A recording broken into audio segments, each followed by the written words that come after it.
Hello everyone, welcome to Vidya Vihar. आज हम लोग पढ़ेंगे प्लांट सेल और एनिमल सेल के बारे में। तो हम पहले रिवीजन कर लेते हैं जो पिछले क्लास में पढ़े थे। सेल क्या होता है? Cell is a basic unit of our body. Robert Hooke के द्वारा 1665 में सेल को डिस्कवर किया गया था। रॉबर्ट हुक ने कॉर्क का एक सेक्शन लिया और उन्होंने कंपाउंड माइक्रोस्कोप के थ्रू देखा कुछ छोटे छोटे से चीज मिलकर एक बड़ा सा स्ट्रक्चर तैयार करते हैं और उन्होंने उसका नाम दिया सेल।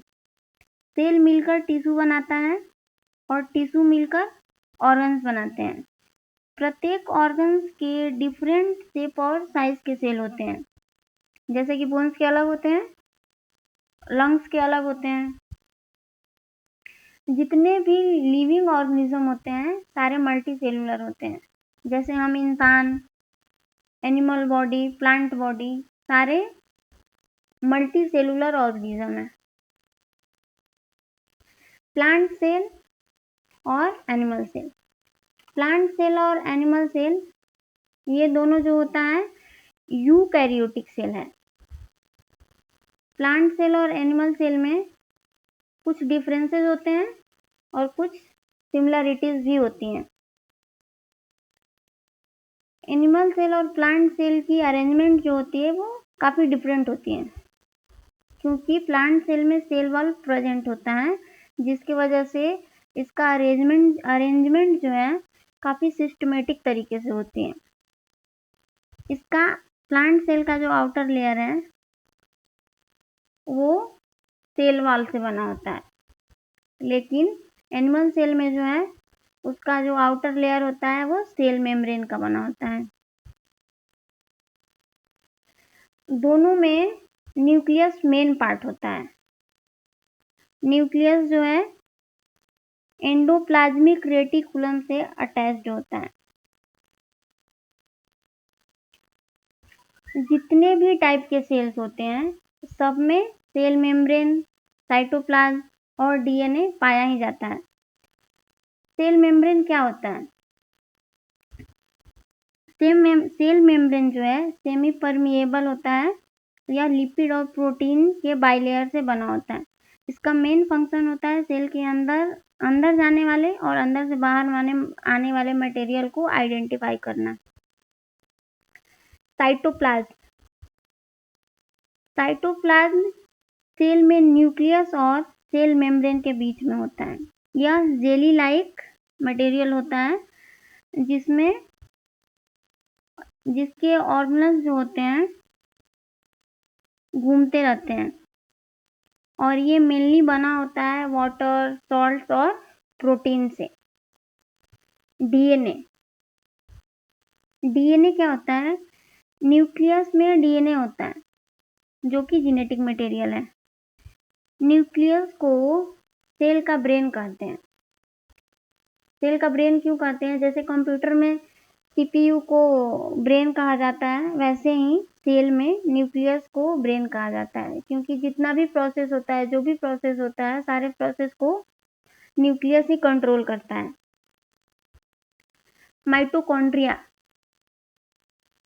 माइटोकॉन्ड्रिया जो है एनिमल सेल और प्लांट सेल दोनों में पाया जाता है और इसे power house of the cell भी कहते हैं, क्योंकि इसमें सारा एनर्जी स्टोर होता है और वहीं से रिलीज भी होता है जब भी किसी ऑर्गेनल्स को नीड होती है। माइटोकॉन्ड्रिया में 1% डीएनए होता है और यह कभी कभी डाइजेशन में भी हेल्प करता है। जैसे कि कभी कोई कॉम्प्लेक्स मटेरियल आ गया जैसे कार्बोहाइड्रेट, तो इसे माइटोकॉन्ड्रिया में ट्रांसपोर्ट कर दिया जाता है। वहाँ वो बेसिक यूनिट में डिवाइड हो जाता है। During the division of carbohydrate बहुत सारी एनर्जी रिलीज होती है एटीपी के फॉर्म में, और जिस एनर्जी का ज़रूरत होता है अगर किसी भी ऑर्गेनल्स को, तो उसको प्रोवाइड कर दी जाती है, और एनर्जी का ज़रूरत नहीं होता है उसे जो है माइटोकॉन्ड्रिया स्टोर कर लेता है।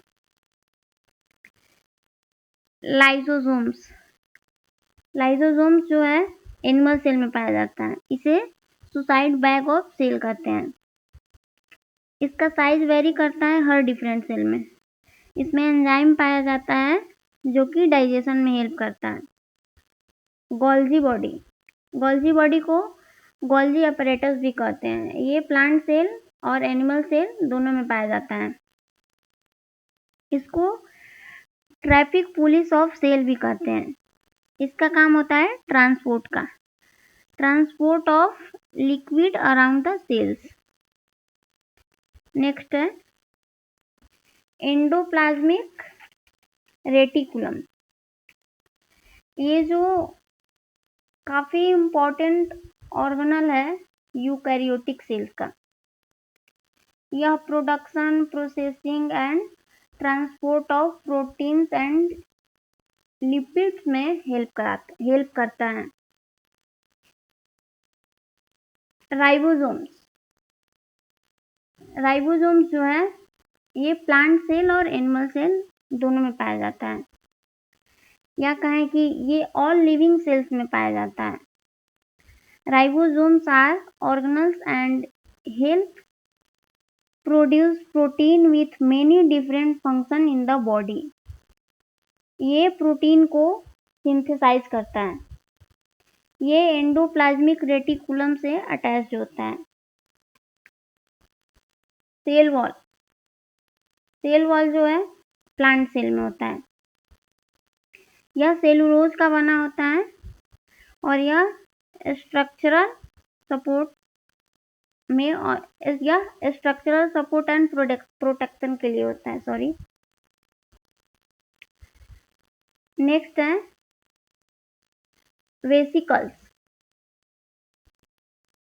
Vesicles as cellular envelope that are used to transport materials एक प्लेस से दूसरे प्लेस तक। ये मेटाबॉलिज्म एंड एंजाइम स्टोरेज में फंक्शन करता है। नेक्स्ट है और ये प्लांट सेल में सिर्फ पाया जाता है। प्लाज्मोडेस्मा, ये क्या होता है? ये भी सिर्फ प्लांट सेल में ही पाया जाता है। Plasmodesma are intercellular organelles found in plant cell. यह प्लांट सेल में कम्युनिकेशन में हेल्प करता है। They regulate cell to cell communication. Next है न्यूक्लियस। न्यूक्लियस जो है ये सेल का सबसे मेन पार्ट होता है और ये प्लांट सेल और एनिमल सेल दोनों में पाया जाता है। इसके भी 4 अलग अलग पार्ट होते हैं, चारों से मिलकर पूरा ये न्यूक्लियस बनता है। हम देखेंगे न्यूक्लियोप्लाज्म। न्यूक्लियोप्लाज्म जो है थ्रेड लाइक मटेरियल होता है जो जाल जैसा दिखाई देता है और इसे क्रोमैटिन कहते हैं। और यह प्रोटीन और डीएनए का बना होता है। जब सेल डिवीजन होता है तो यह छोटे छोटे धागे के रूप में संगठित हो जाता है जिसे हम लोग क्रोमोसोम कहते हैं। क्रोमोसोम मतलब इसे गुणसूत्र कहते हैं। क्रोमोसोम डीएनए और हिस्टोन प्रोटीन का बना होता है। न्यूक्लियोलस, न्यूक्लियस के अंदर न्यूक्लियस जो कि सेंटर होता है। न्यूक्लियोलस में राइबोसोम बनते हैं एंड राइबोसोम का मेन फंक्शन होता है प्रोटीन बनाना, इसीलिए इसको हम लोग ये प्रोटीन फैक्ट्री भी कहते हैं। नेक्स्ट है न्यूक्लियर एनवेलप। ये न्यूक्लियस को कवरिंग का काम करता है। और यहाँ पे जो छोटे छोटे होल्स दिखाई दे रहे हैं इसे न्यूक्लियर पोर कहते हैं। ये कम्युनिकेशन का काम करता है, जैसे कि राइबोसोम जो होता है इसके हेल्प से न्यूक्लियस से बाहर निकलता है और प्रोटीन बनाता है। न्यूक्लियस के बाहर राइबोसोम और सेल के अदर ऑर्गेनल्स जो होता है साइटोप्लाज्म में तैरते रहता है। राइबोसोम जो है साइटोप्लाज्म में फ्रीली मूव करते रहता है और एंडोप्लाज्मिक रेटिकुलम से अटैच हो जाता है। और एंडोप्लाज्मिक रेटिकुलम जो है ये न्यूक्लियस के चारों तरफ घूमते रहता है। एंडोप्लाज्मिक रेटिकुलम जो है इसको हम लोग ER भी बोल सकते हैं, और इसका 2 टाइप का होता है ये। एक होता है स्मूथ एंडोप्लाज्मिक रेटिकुलम और दूसरा होता है रफ एंडोप्लाज्मिक रेटिकुलम, और ये प्लांट सेल एनिमल सेल दोनों में पाया जाता है। इसको रफ इसलिए बोलते हैं क्योंकि इसके ऊपर राइबोसोम्स होता है और ये रफ अपीयरेंस देता है, इसीलिए इसको हम लोग रफ एंडोप्लाज्मिक रेटिकुलम कहते हैं। और ये जो स्मूथ एंडोप्लाज्मिक रेटिकुलम है इस पे राइबोसोम्स नहीं होते हैं। नेक्स्ट देखेंगे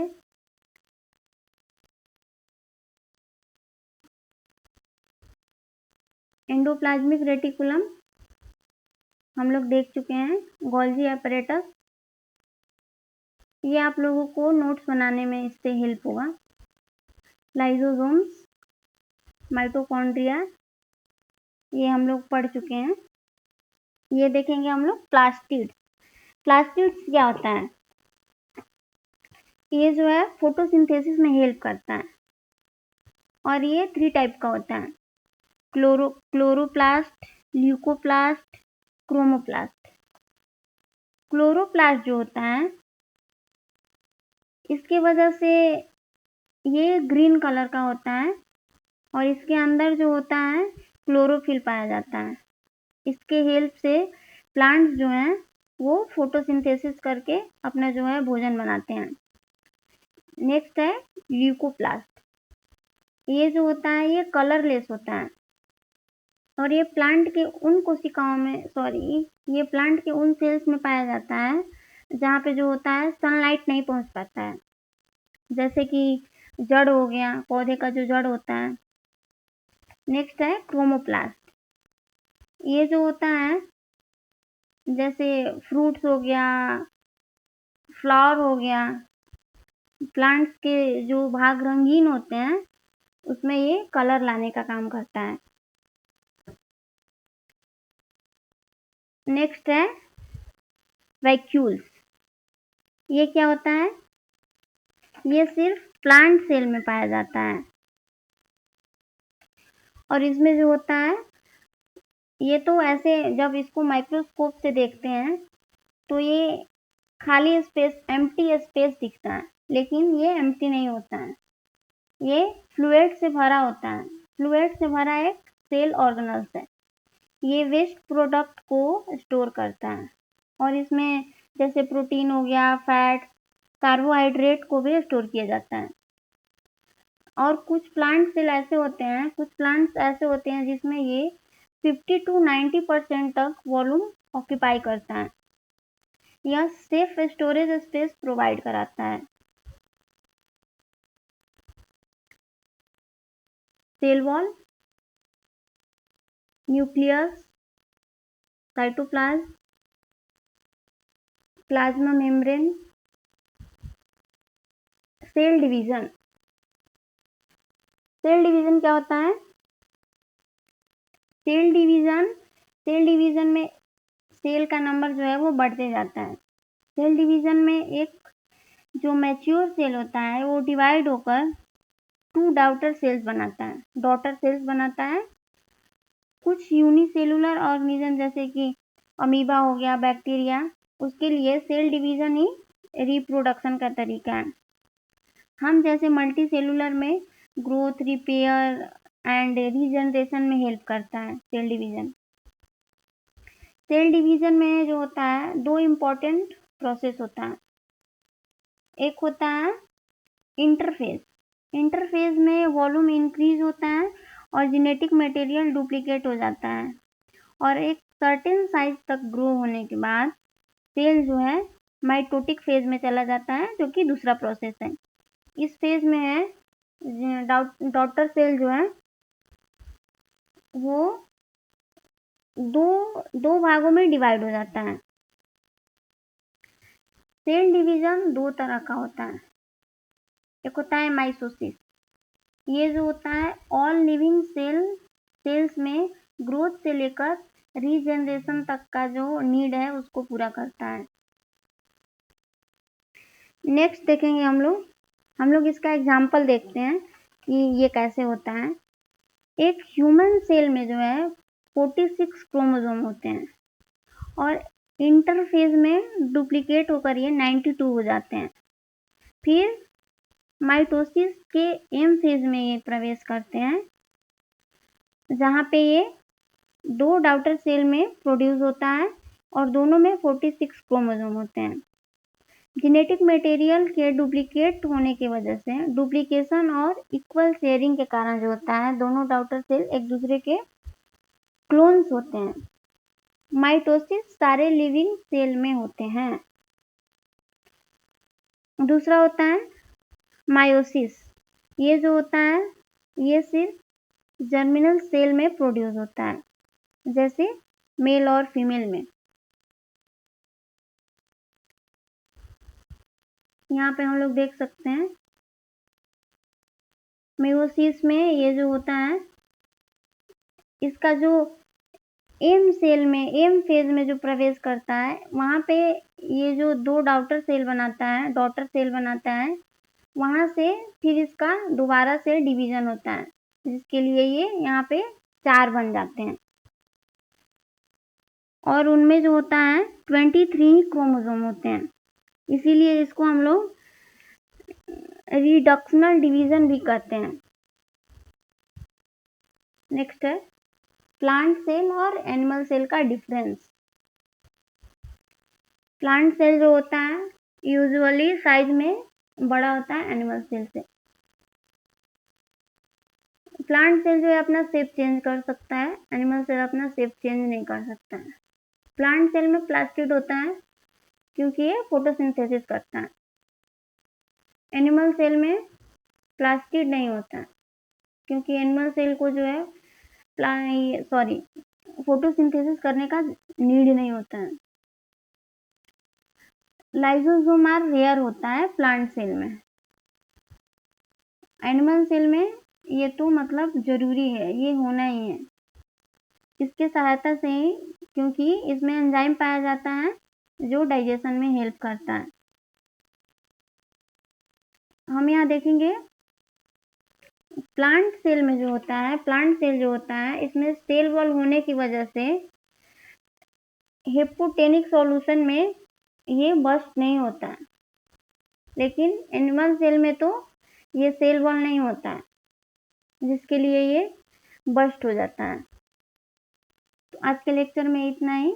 आई होप आप सबको ये लेक्चर पसंद आया होगा, और अगर पसंद ना आया हो, कोई सुझाव हो तो कमेंट करें और हमारे वीडियो को लाइक शेयर एंड सब्सक्राइब करें।